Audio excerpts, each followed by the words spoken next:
Well, hi folks, and welcome back to Isle of Wight Bushcraft. Now, this time out we're going to be discussing the versatility and the importance of the Bushcrafters axe.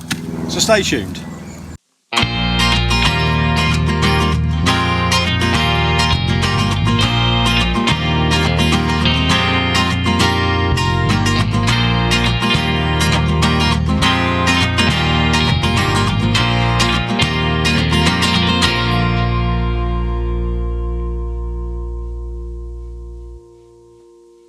Hi guys, and welcome back to Isle of Wight Bushcraft. So look, firstly, if you're looking to choose for yourself a Bushcrafter's axe, there's a wealth of information out there. But basically you want to choose one that's sort of medium-sized axe, nothing too small.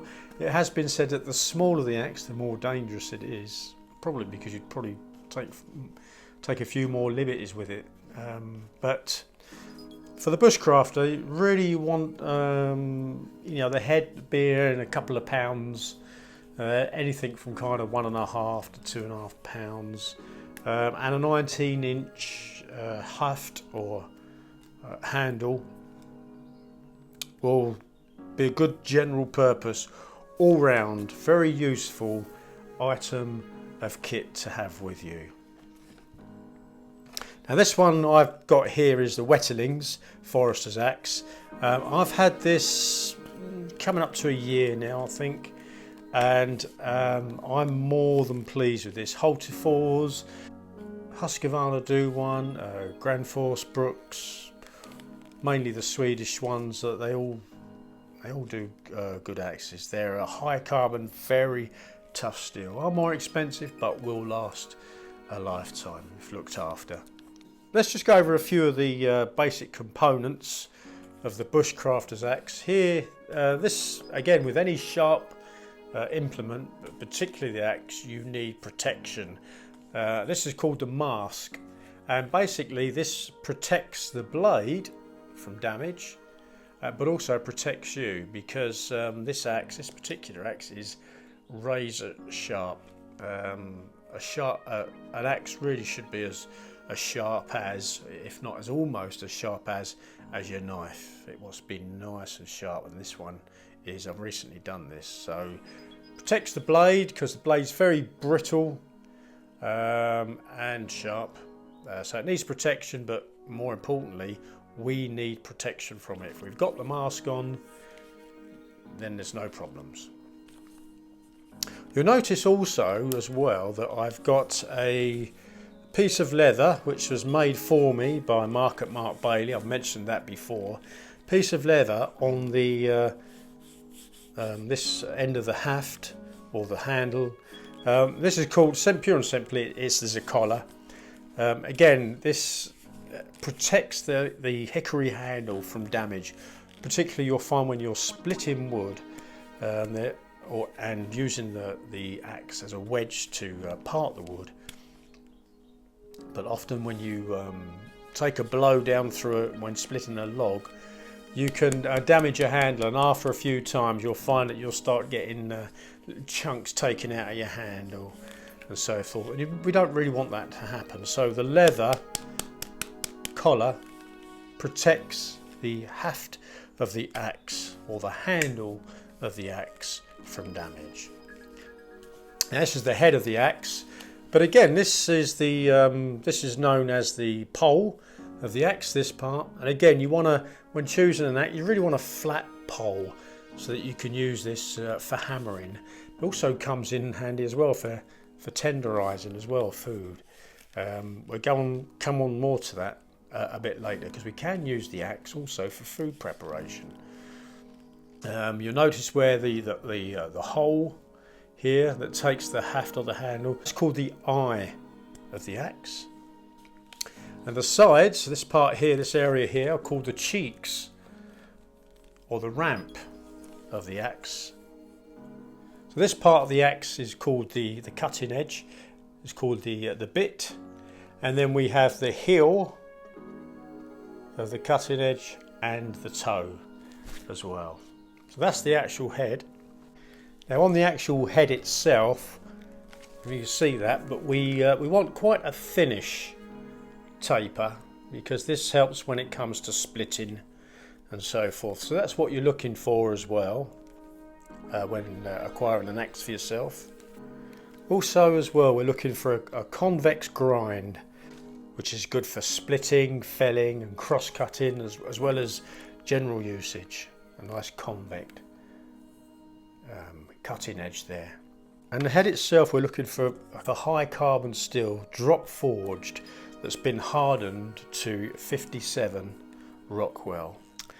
And it will hold or retain a keen edge for some time. So you will notice with the axe that we have rigged it. Now, as I've already said, we have this leather mask. Now, the axe will come with that. Normally a good axe will come with its own leather mask, and that's important. But also we have the collar as well. That's something additional that either we make ourselves if we have the equipment and the knowledge for leather work. We can make one of those, or we can get somebody to make one for us. And you'll notice also as well that I've used some paracord to make myself some grip on the handle, or the grip of the handle. And I've used a fisherman's whipping knot for this. For you guys that fish, as I do myself, when we're making up our own rods from blanks or putting on replacement rod eyes, we use what's called a whipping knot to put those on, and that's very useful as well for putting grips on axes as well as other things. The idea of this, as I say, is to give me extra grip, but also it's an emergency piece of paracord, so that if I have the axe only, I can take that off, and then I've got cordage for the bow and drill method, and I can prepare my drill and my bow with the actual axe itself. On the handle itself, this is called the haft, and this part of the handle is the grip, for obvious reasons, and the end of it is called the knob. And obviously we want to keep our axe sharp all the time. The sharper it is, the easier it is to use. There's various things you can use. I use a diamond steel. I just sort of use it in circular motions, keep it sharp, keep it keen, keep the edge keen. Or I think, or you can use a 1200 grit stone. I find out in the field I just use a diamond steel, and I find that keeps it absolutely razor sharp. I actually strop mine as well. Some may think that a bit strange, but I've got a wide strop, and I just do finish it off with a strop. Whether that's doing any good or not, I'm not totally sure, but it does seem to just finish it off nicely. And handle, of course, you want to when you're looking for the handle, you want to ensure that it's a good quality hickory handle. And again, when you're looking at the end of the handle, or the knob, you want to make sure that the grain is vertical. That's something to look for.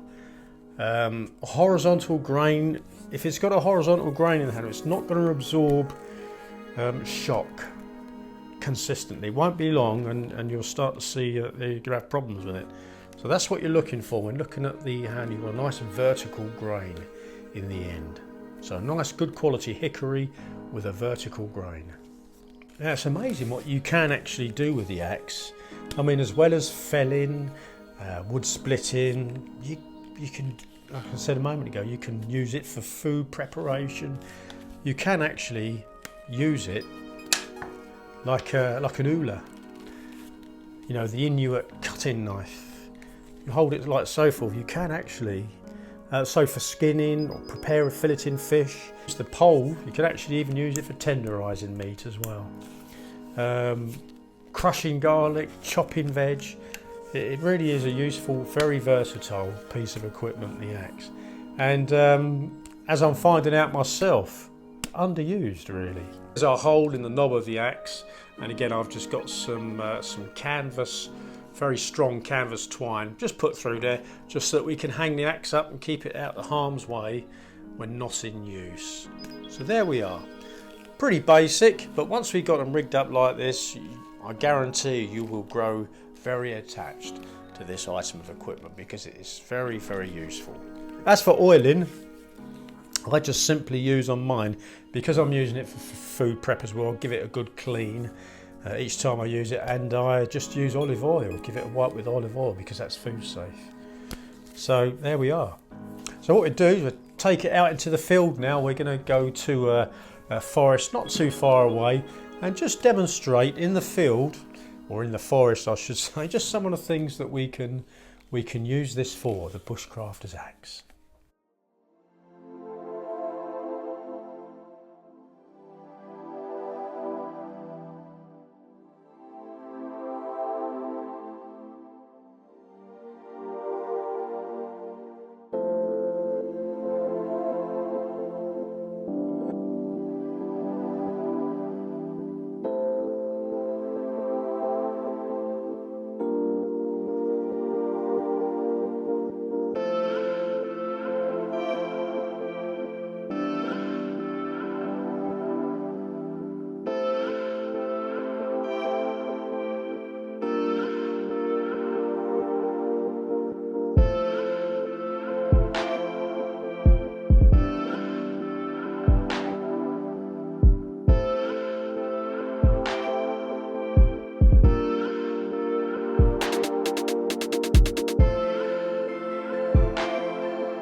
As we said, the Bushcrafter's axe can perform all manner of tasks. Well, obviously we can split wood, we can do some basic carving with it, spoons and so forth, not intricate but basic.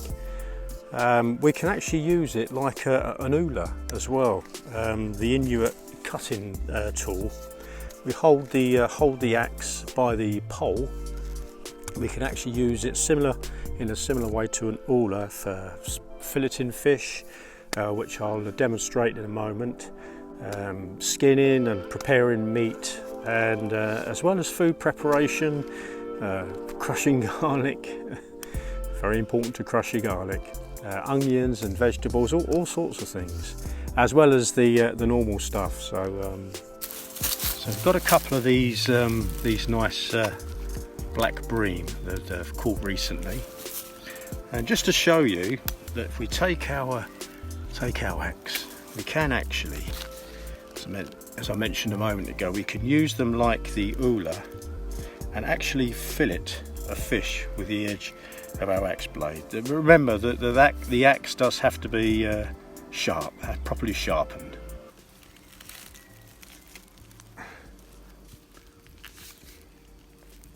And you can see how the axe is slicing through that really nicely. In actual fact, using it like the uller, as I say, actually feels more accurate than the knife. Look at that. Beautiful for filleting the fish. And you can see that I'm using it just like an uller. Another thing, like I mentioned a moment ago, we can the axe is very good for food preparation. And for example, I'm just peeling a clove of garlic here, but just by using the pole of the axe, we can, there we go, look at that, crushed garlic. How good is that? In actual fact, it's got to be one of the best garlic crushers going. There we go. So that's our garlic ready. We can chop veg with the axe so easily. It's actually easier than a knife. It really is good for food preparation. Look at that, so easy. like I mentioned a moment ago, it does need to be properly sharp. Bit of pepper. There we go. So easy.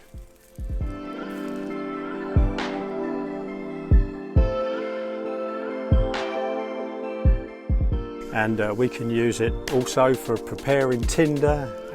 You can also use it for fire lighting, and providing our axe is nice and sharp, we can even use it for making quite fine feather sticks as well, which I'll demonstrate in a moment. So a very versatile piece of kit.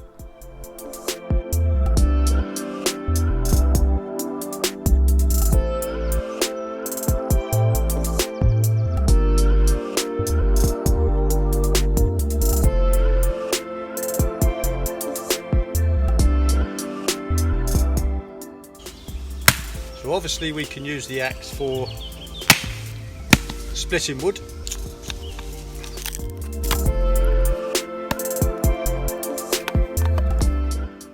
It's not quite as controllable as a knife,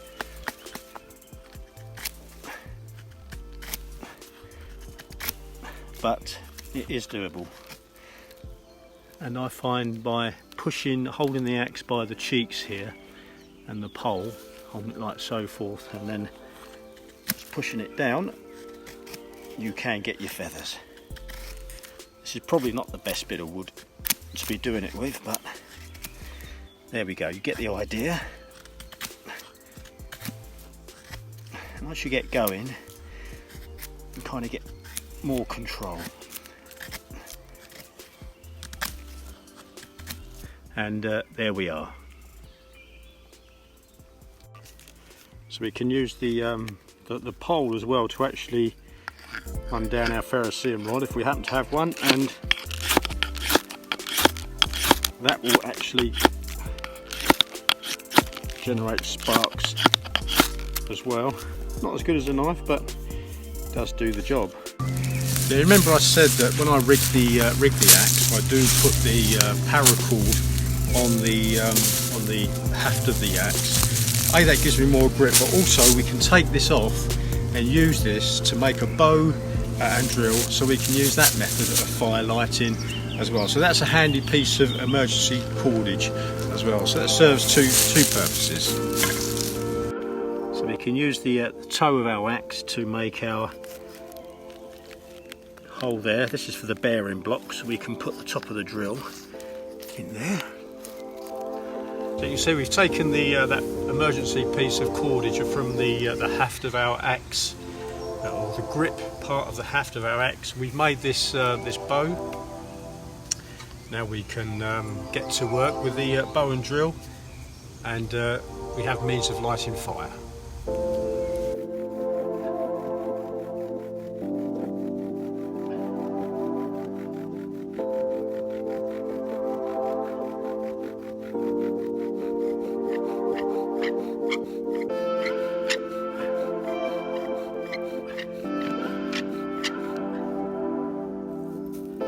And of course we can use the axe for basic carving, such as if we need a spoon or a spatula of some sort. We can carve, not fine carving, but we can carve basic implements and utensils using the axe.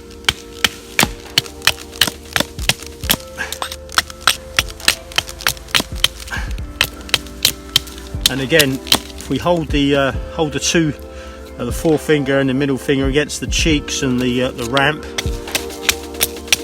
of the axe, we got a bit more control when it comes to the finer stuff. And if you want to take off more, just hold it on the collar. It gives us a little bit more purchase.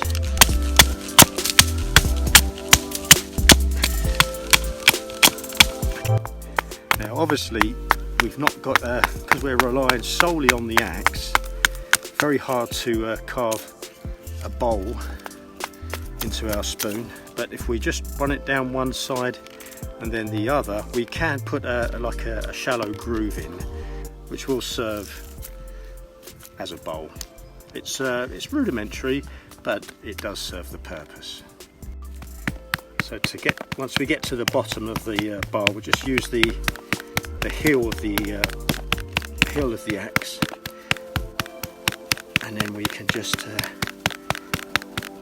chip away at that, and then we can use the toe just to chip those out. As I say, it's rudimentary, but it will give us the basis of a spoon.